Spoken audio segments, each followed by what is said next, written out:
When I saw Adam Schiff go on record talking about Russian disinformation after this email had been posted online by the New York Post, and remember that email was to me from James Gillier, right? It wasn't, I wasn't blind carboned or CC'd on that. It was to me stating that I was going to be the CEO of this enterprise. I was at the end of my rope. And so I called Rob Walker and I told him that if that statement isn't retracted by Congressman Schiff by midnight on Sunday, that I was going on record and I was disclosing all the facts to the American government, to the American citizen, and the world.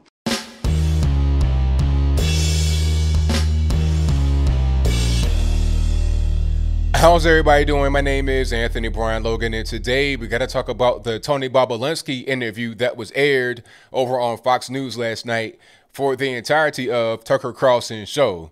They only broke for commercials, and Tucker would speak for a brief period of time after the commercial break occasionally. And if you want to see that full interview, I'll link to it in the description box below, just so we're on the same page with each other. But this interview was really good because what it showed is how corrupt the Biden family appears to be. Let's back up a little bit so I can explain what's happening. Tony Bobulinski is Hunter Biden's former business partner.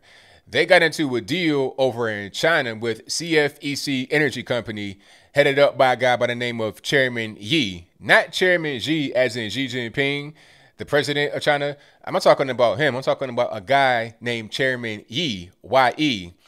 The company is now bankrupt, but if you get involved with a Chinese company, you're dealing with the Chinese government. That's pretty much how it goes. So they were involved in that deal.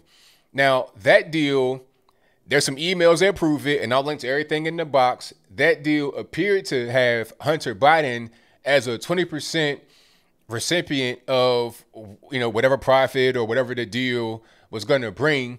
And 10% of that was going to be reserved for the quote-unquote big guy. Now, who's the big guy? Who's the so-called chairman aside from Chairman Yi? All signs point to Joe Biden. And as a matter of fact, Tony Bobulinski was able to kind of corroborate this with his cell phones. He had 3 cell phones that he handed over to the FBI. Remember, he had the press conference before the debate in Nashville. He was Trump's special guest at the debate, so he was there. He was seeing what was going on. And I think during the interview, he got really infuriated at Joe Biden lying about not having any kind of connection with Hunter Biden's business dealings, because Joe Biden was most certainly involved. All right. And one of the emails on Tony Bobulinski's phone during Tucker's interview, he revealed that an associate of the Biden family, or representative, whatever they want to call it, confirmed that the so-called big guy and or the chairman was Joe Biden. So that 10% is clearly going to Joe Biden, according to what I've been able to read and what I've been able to see so far. If you have anything that points to the contrary, please let me know in the comments below.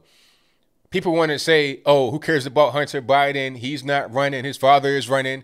Well, it's pretty important when Hunter Biden is engaging in these foreign business deals, peddling influence to enrich not only himself, but his father, his father's brother, and others in the family. All right. Now, as the interview goes on, you see the depth of the Hunter Biden and Joe Biden, that the Biden family's influence overseas, their ability to make money and structure these so-called deals overseas.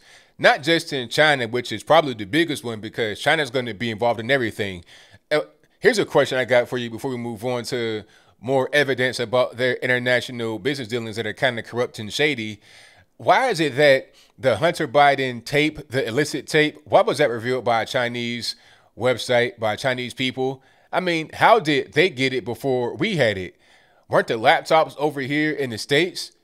So how did they get it all the way in China? I mean, you tell me, why is it that they're releasing it to us, not the other way around? China probably has a lot of blackmail on everybody involved with this whole deal, because that's kind of how they operate. You can go over there and get money, but they're going to have dirt on you. So that's why the China deal is really important. But it was not just China.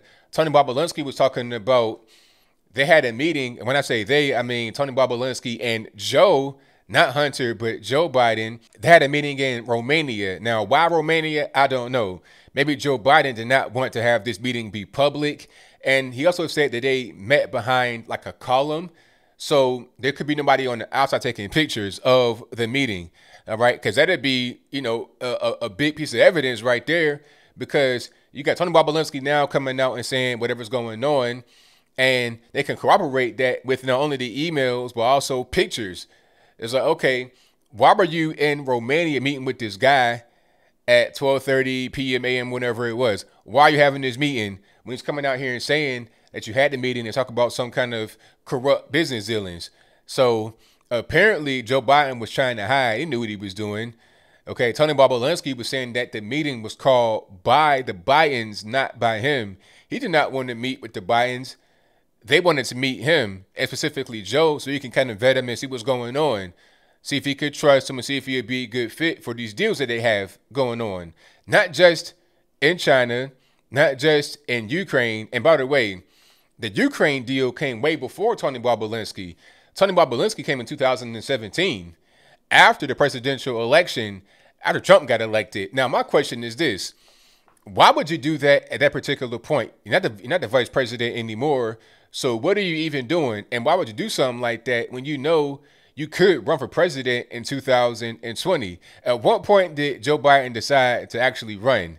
Or was it decided for him? Does he have a choice in the matter? I don't really know. But if it was me and I'm trying to become the president, I would not be engaging in these shady Chinese deals right before, I'm supposed to go in. There was a deflection from Joe Biden in the mainstream media talking about Trump had a quote unquote secret Chinese bank account, but the bank account was not secret. It was in his income disclosure form that he filed back in like 2015 and 2016 before he became the president. It was already out there in the open. How is it secret if it's out there in the open in a disclosure form? This is what I was talking about before. People say, oh, Trump should give his 1040 form, quote unquote, release his taxes. What is that going to tell you? All it's going to tell you is certain kinds of income. I guess his declared personal income, but it won't tell you the extent of all of what his businesses make or where his businesses are. It won't tell you about the account in China, the deal in Russia, the deal in wherever he may have made a deal at.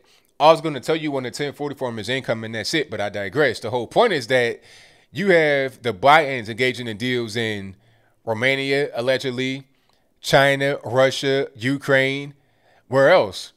It's funny to kind of go back to the Democratic Party a little bit. It's funny how people like Adam Schiff want to accuse this story and Tony Bobulinski of coming straight from the Kremlin. It's not credible information when they, meaning the Bidens, are dealing with a bunch of former Soviet republics and Russia itself and some shady business dealings. I think Hunter got, like what, 2 or 3 or 4, however many millions of dollars from the former mayor of Moscow's wife.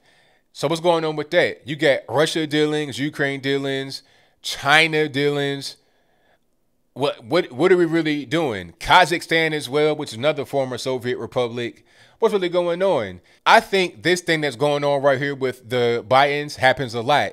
And shout out to the former Navy lieutenant, a guy who was already rich and had no axe to grind, who's not political, and Tony Bobulinski for coming forward, okay? They want to try to discredit him. They want to say, oh, well, he's just a Republican. He's a Russian asset. Well, he's not political. And when he did contribute financially to political candidates, it was only to Democrats. So if anything, you would say he's a Democrat, not a Republican, although he's not political. But I'll move on. Shout out to him for exposing this whole thing and how it operates. You may ask yourself, how do these political figures get money?